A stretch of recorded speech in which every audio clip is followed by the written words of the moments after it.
Hello दोस्तों, नमस्कार। मैं हूं पुष्पेंद्र सिंह और आप देख रहे हैं मेरा YouTube channel the PS blog. दोस्तों, वैसे तो ये ब्लॉग चैनल है, लेकिन मैंने सोचा एक नीड है लोगों की।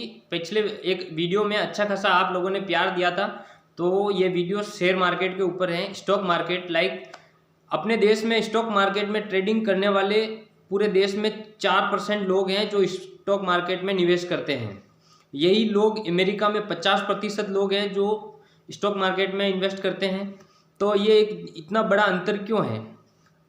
इसका मेन कारण ये है कि यहाँ पे ऐसा कोई कोर्स या फैकल्टी नहीं है। इसमें MBA में सिखाया जाता है, लेकिन इतना विशेष रूप से लोगों को तैयार नहीं किया जाता कि वो एक बड़ी तादाद में लोग इस फील्ड में निवेश करें। तो दोस्तों, इसमें आपने शेयर बाजार की बात आती है तो वॉरेन बफे जो अरबों मिलियन डॉलर्स उन्होंने कमाए हैं और दुनिया में सबसे ज़्यादा स्टॉक मार्केट में कमाई करने वाले सबसे पहला नाम वॉरेन बफे का आता है। अपने भारत में भी राकेश झुनझुनवाला वॉरेन बफे के मुकाबले ही पैसा कमाया है उन्होंने और इंडिया में बहुत बड़ा नाम किया है। लेकिन लोग हर्षद मेहता स्कैम के बाद लोगों के अंदर ऐसा डर बैठ गया है कि स्टॉक मार्केट में पूरा जोखिम लगता है उन लोगों को, लेकिन हकीकत ये नहीं है। इसमें अगर आप निवेश करके किसी कंपनी की अच्छे से वर्क करके, किसी कंपनी को अच्छे से एनालाइज करके या किसी पर्टिकुलर स्टॉक को अच्छे से ढंग से देख के अगर आप काम करते हैं तो आप अच्छा खासा इसमें मुनाफा कमा सकते हैं। लेकिन सबसे बड़ी बात है, ये सब चीज़ें कोई सिखाता नहीं है और जो बड़े बड़े स्टॉक मार्केट ट्रेडर हैं वो भी ये सब चीज़ें नहीं सिखाता है। तो आपको मैं एक उदाहरण देके समझा सकता हूँ। अगर आप सब्जी मंडी में सब्जी लेने, आलू का 30 रुपये किलो भाव है, आप कहते हो नहीं ये तो बहुत महंगा है, 25 में दे दो, तो आप उससे वो बोलता है 25 नहीं, 30 भी नहीं, चल 28 में ले जा। तो कहने का तात्पर्य शेयर मार्केट भी इसी प्रकार से चलता है, सप्लाई एंड डिमांड। सप्लाई आएगी, ज़्यादा आएगी तो डिमांड कम हो जाएगी, डिमांड ज़्यादा आएगी और सप्लाई नहीं है तो चीज़ें महंगी हो जाएगी। तो सप्लाई एंड डिमांड का खेल है। जिस प्रकार से ये कैंडल्स बन रही है, मैं आपको बताता हूँ। ये कैंडल्स बन रही है, आप देख सकते हैं, ये सारी कैंडल ये सप्लाई एंड डिमांड को दिखाती है।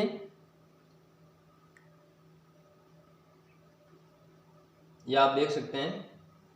तो मैं अपने आसान भाषा में आपको समझाने का प्रयास करता हूँ कि कोई भी चीज़ सस्ती खरीदो और महंगी बेचो। अब ये कैसे पता चलेगा सस्ती खरीदो महंगी बेचो?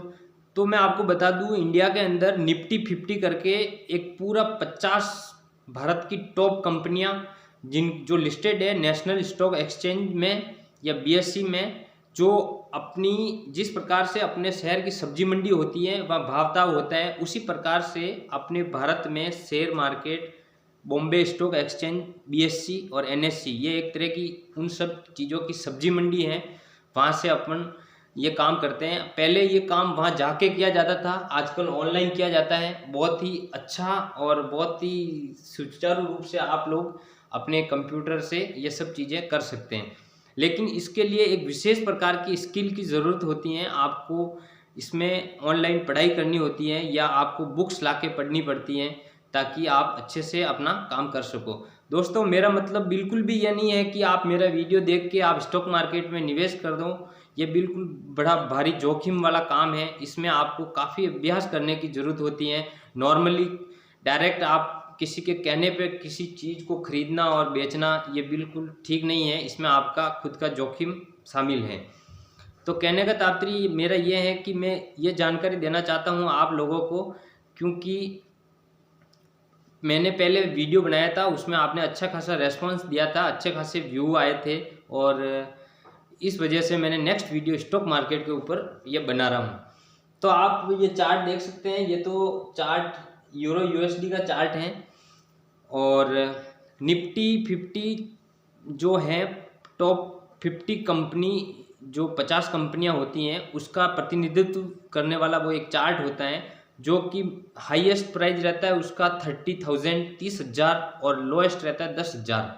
तो कहने का तात्पर्य मेरा है कि ये एक PE, price earning ratio, PE से आप किसी भी चीज़ का उसका एक्चुअल भाव पता कर सकते हैं। प्राइस अर्निंग रेटियो मतलब PE आपको किसी भी चीज़ को खरीदने से पहले उसका सबसे हाईएस्ट भाव क्या रहता है और सबसे लोएस्ट भाव क्या रहता है। तो मेरा कहने का मतलब है कि आप अगर किसी चीज़ को खरीदते हैं तो उसका हाई भाव और लो भाव आपको पता रहना बहुत ही ज़रूरी है। तो जैसे एक उदाहरण देके मैं आपको बता रहा हूँ, अगर आप आम तौर पे सोना खरीदने की सोचते हैं तो सबसे पहले उसका भाव पता करते हैं कि सोने का क्या भाव है। लाइक 60,000, 50,000, 40,000 प्रति 10 ग्राम की बात कर रहा हूँ मैं। तो जब आपको पता है अभी 60,000 रुपये प्रति 10 ग्राम आपको वो चीज़ मिल रही है और आपको उसकी विशेष नीड नहीं है, कोई ज़रूरत नहीं है, तो आप वो सोना क्यों खरीदेंगे? नहीं खरीदेंगे, जाहिर सी बात है, नहीं खरीदेंगे।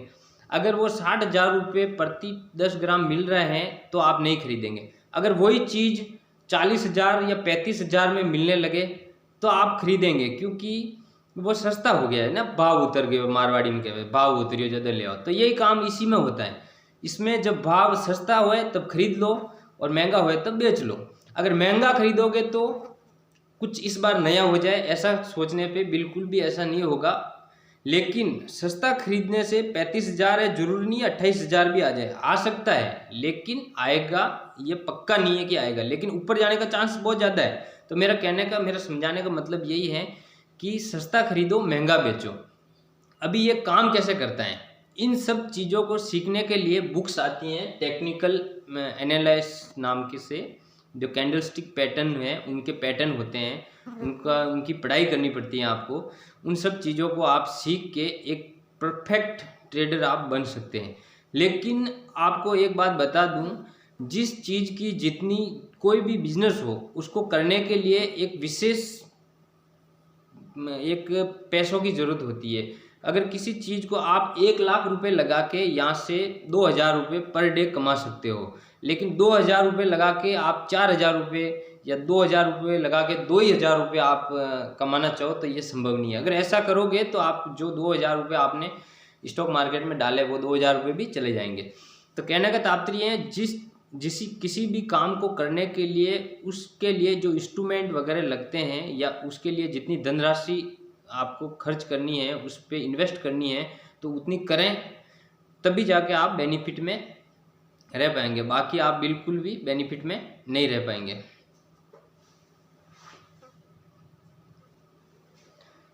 तो दोस्तों, पहली बात आपको ये समझ में आ गई कि किसी भी चीज़ को खरीदने से पहले उसका PE पता होना चाहिए। PE का मतलब होता है प्राइस एक्स अर्निंग रेशियो।